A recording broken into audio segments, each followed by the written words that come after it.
students, welcome to Mr. Sandwich Reads from Home. I am, of course, Mr. Sandwich, and I am, as you can see, at home. Today I'm reading Chapter 6 of The King of Mulberry Street. This chapter is called The Plan. It is on page 39, if you have my edition.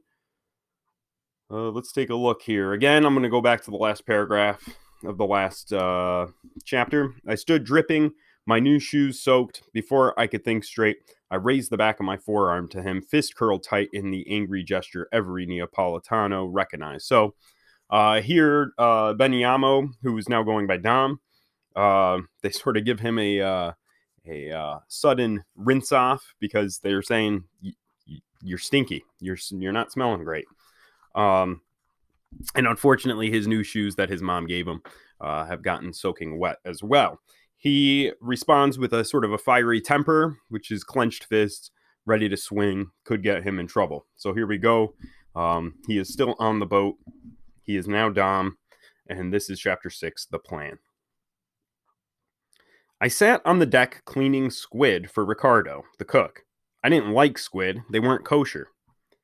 The first time I cleaned them, I had to fight off revulsion. But cleaning squid took all my attention, and that was good because then I couldn't think about Mama. For 2 days, I searched the whole boat for her, over and over. When I didn't find her and Franco wouldn't answer my questions, I imagined he had her in a cage off the boiler rooms. So I told Carlo, if anyone could stand up to Franco, it was Carlo. He helped me search, everywhere. She wasn't here. I was alone on this ship. I hugged myself hard and pressed my back into the wall and listened to the buzz in my head. I was dizzy the rest of the day, dizzy and nauseated. Franco had left Mama in Napoli. That coward. I hated him. Poor Mama. Poor Mama. Frantic with worry for me. But I had a plan. When we got to America, I wouldn't get off the cargo ship. I turned right around and go back to Mama. In my prayers, I asked the most powerful one to tell her that, so she wouldn't cry too much. In the meantime, my job was to fit in. The first time I went into the galley and asked what I could do to help, Ricardo ignored me. So I watched. Then I shelled peas. When he saw how quick I was, he gave me all sorts of tasks. There were tons of jobs on this ship. I looked around and did whatever needed doing. I was living Uncle Aurelio's lecture. I'd been smacked with adversity, and I'd picked myself up like any good Jew. I swept out the poultry coops on the top deck and gathered eggs. I got my share of pecks on my hands and arms, and even on the back of my neck. Fabrizio taught me how to milk the cows, and I cleaned the cabins, the galley, the bakery, the wheels and pipes and tools, and water distilling machines. I loved cleaning that machine, with the shiny compasses, wheels, and complicated gauges, in the helm. I washed dishes, swept rat droppings, scrubbed the toilets. I brought the coal trimmers water while they shoveled, and raced up the ladders to the top deck to dip the rags for wiping their foreheads into the bucket of cold seawater. The crew came to count on me. It was part of my plan. If they needed me, they'd take me back with them gladly. I couldn't tell them my plan because stowaways were illegal. But when they discovered me on the ship on the way back, they'd be glad. Eduardo said I reminded him of his son. He woke me in the morning and asked if I needed anything at night, and Carlo liked me too. He made sure I got my fair share of food. Each afternoon, when most of the crew took a nap, I sat in a corner far from everyone and practiced my private ritual. I untied the string around the tiny bundle Mama had tucked in my right shoe and unfolded the cloth. Inside were 4 tassels, each made of 8 strands of yarn, 7 white and 1 blue, tied into many knots.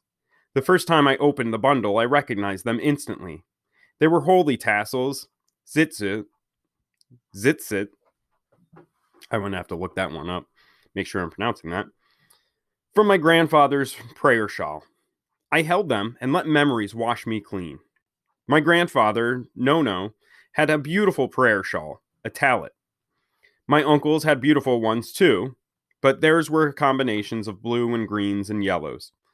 Nono's was a mix of extravagantly bright swatches of red silk fabrics stitched together with fine embroidery. And it was so long that even with his arms hanging by his sides, it draped down a full hand's length past his fingertips. From the four corners of that shawl hung these tassels. In synagogue, I used to stand beside Nona and hold a tassel and count the knots. When we got home and he took it off, he let me help him fold it. I smoothed the tassels and wondered what secret message the Hebrew letters across the top of the tallit held. Nono died when I was 5. We buried him in his tallit. But Nono saved the tassels. When I turned 13, I'd get my own prayer shawl at my bar mitzvah with these tassels at the corners. Mama had put them in my shoe for safekeeping. I fingered the knots, then I rubbed my shoes with that small piece of cloth. Not because they were dirty. No. They were perfectly clean. I didn't wear them. They were too slippery to walk around the ship in, and it would have been impossible to keep them dry. So I stored them in a bale of hay. I rubbed them every day, at first to make them soft again, because they dried hard after Franco had thrown the water on me, but later just as part of my ritual. While I worked, I thought of Mama. Mama who had wanted a better life, the life of people who wore shoes even when they were children. We'd have been together on the trip to that better life in America if it wasn't for Franco. When I got home, I'd go to school. Then in a few years, I'd have my bar mitzvah, and Nona could attach these tassels to my prayer shawl, and I'd get a good job. The first thing I'd do with my money was buy us ship tickets. We would live Mama's dream, that better life. In the meantime, being on this boat wasn't so bad. Sometimes I'd stand at the rail, holding tight and look out at sea, pretending to be a pirate scouting for ships to raid. There were lots of dolphins, and Ricardo taught me how to spot whales. Sometimes, when we threw garbage over the side, sharks came close enough to the surface to give me goosebumps. I finished cleaning the squid now and carried the bowls to the galley. Even when the sea was rough, I kept my footing.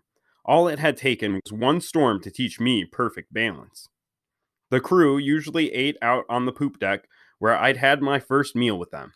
This was the best part of the day. The men talked till the stars came out. I headed there now. The men were already sitting around. "Maybe I'll stay this time," said Franco. "Maybe I'll join the line on Ellis Island and make my fortune in New York." "You can have it," said Ivo, probably short for Ivan. "Ivo, they speak too much gobbledygook there. English. Bah!" "English," said Franco. "They don't speak English in America. They speak English in England.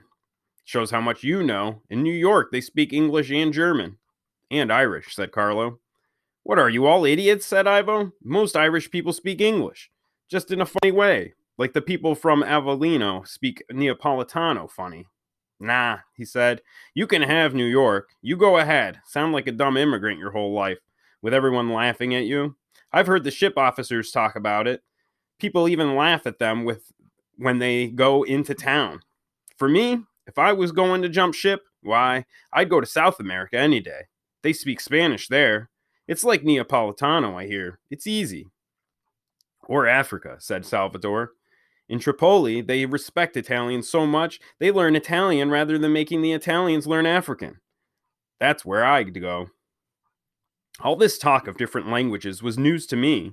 I thought everyone everywhere spoke pretty much the same, except that Jews spoke Hebrew in synagogue, Catholics spoke Latin in church, and Muslims spoke Arabic in the mosque. Maybe when I got rich, I'd take Mama to South America instead of New York. If English sounded awful, who needed it? That night, as I lay in my usual spot on the floor under Eduardo's bunk, He leaned over. "Hey, Tom, you awake?" "Sure," I said. "Tomorrow, when we land?" "We land tomorrow? Already?" "Already.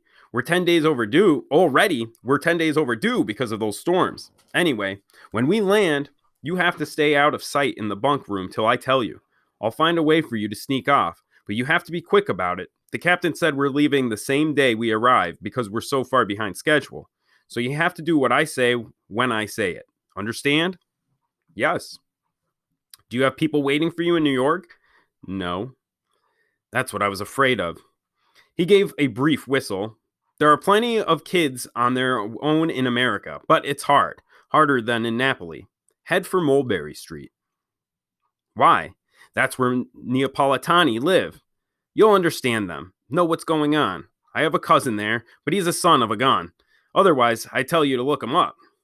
Okay, I said, Mulberry Street. What did it matter? I wasn't going anywhere but home to Bella, Napoli. Stay how you are, Dom. Exactly how you are. Make yourself useful. You know how to do it, but don't trust anyone. Except Neapolitani, I said. Neapolitani on Mulberry Street. Especially don't trust them. Neapolitani cheat everyone. Remember that. But you don't have to cheat in America, I said. Everyone's rich. What a sack of lies. My cousin, jerk that he is, told me the truth. It's tough all over, especially at the bottom where you'll be. Take care of yourself, Dom, because no one else will. I didn't answer.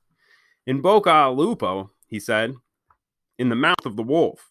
It was a roundabout way of wishing me luck without challenging fate. Crepi, I answered. May it burst and die. The standard response. And don't forget your shoes, said Eduardo. He pulled his head back up. Snores came from many bunks. I rolled on my side. We would be in America the next day. A match struck, and the little flame lit the cigarette between Franco's lips. His face appeared old, all the crags deep in shadow. Smoking wasn't allowed anywhere except on the open deck, but there was no one awake to notice. No one but me. Go put your shoes on, said Franco. What? Eduardo's right. You're sleeping with them on tonight, so you'll be ready in the morning. I put on my shoes, careful to place the cloth with the tassels under my right arch, and crawled back beneath Eduardo's bunk. Eventually, Franco's cigarette went out. Then the smell of the smoke faded. There was nothing but the quiet noise of sleepers and the background rumble of the boiler and engines. I stared into the dark. The funnel horn woke me. I was groggy from too little sleep, but I jumped up. I raced to the open deck to find everyone else working, even though it was barely morning. We were pulling into a gigantic harbor. People and horses and wagons jammed the shore. Another cargo ship unloaded sheep in clumps of 3. Excuse me. Another cargo ship unloaded sheep in clumps of 3, lifting them with pulleys from the deck, swinging them over the railing, and plopping them onto the dock. Bells clanged, horns blew, the air shook with bleats and shouts. Someone smacked the back of my head. Get to the bunk room till it's time, said Eduardo. You only make trouble for everyone if they see you now. So I ran, but not to the bunks. I hid in the dairy cow house. I strained to see between the slats, but I couldn't make out much. The noise went on for hours. I had slept through breakfast, so I patted my favorite cow and squirted hot milk into my mouth. The heat of the cows, and the milk in my belly, and the roar of the world outside. I'd gone to bed so late, I dozed off. When I woke, I peeked between the slats. The men were already loading things for the return trip. Lined up nearby were crates marked with the post office symbol. I'd always wanted to get a letter and to write one. I knew exactly what went into a letter because I listened when Uncle Vittorio read the mail for women in our neighborhood. Many of the men didn't read either. Mama could have read for them, but no one asked her to. The women said Mama was uppity and to know how to read like that. The women said Mama was uppity to know how to read like that. Mama, mama, mama. I pressed the heels of my hands against my eyelids to stop the tears. This was a trick the journey had taught me. Sometimes I sat for hours with the heels of my hands against my eyelids. Then the horn blared and the plank was drawn up and the ship pulled away from the dock. I was going home. I whooped for joy. The door of the cowhouse opened. It's you! Franco's shocked face was in mine. You idiot, we're leaving already. I'm going back to Napoli. A promise is a promise, Franco dragged me out. You said you knew how to swim, so swim. And he threw me overboard. So, just to go over comprehension, what was Dom's plan? To sneak back or to stay on the ship, like hide away, and then go back to Napoli. Why doesn't that work out? Well, at the last moment there, Franco finds him and throws him overboard. So when we pick up in chapter 7, Tom has been thrown overboard. We'll see what happens there. Um, Thinking of just text to self connections. I talked a little bit about this if you've been following along with Stargirl. Dom kind of talked about the trick of holding back those tears when he can feel that. He doesn't want to get so emotional in front of the crew or anybody else and show how he's feeling. Is there a time that you can think of maybe? I know personally I have. I think everybody's felt this where you are upset and brought to tears, but you're trying to fight that. We see that in Dom in this chapter, that little trick. He digs in his palms to his eyes to kind of hold back those tears. Maybe you could think of a time that you have felt that way. I could think when I was in like third grade, sort of having moments like that. I had just moved. I was new. I was frightened and scared, similarly to Dom. And then those early weeks was kind of like trying to hold it together emotionally. So just a text to text, or excuse me, text to self connection. Some of the connections we make in our mind when we're reading: text to text, comparing a passage to something else you've read; text to world, comparing a passage to a fact or some history, something you know; and then text to self, like I just gave an example of relating personal experience to a passage. So hope that's helpful as you are comprehending your text. I hope you enjoyed chapter 6 there of The King of Mulberry Street. I know I'm enjoying this one again. I always enjoy this. So keep following along. Leave comments. Let me know what you think. And if you haven't, please subscribe. All right. Peace.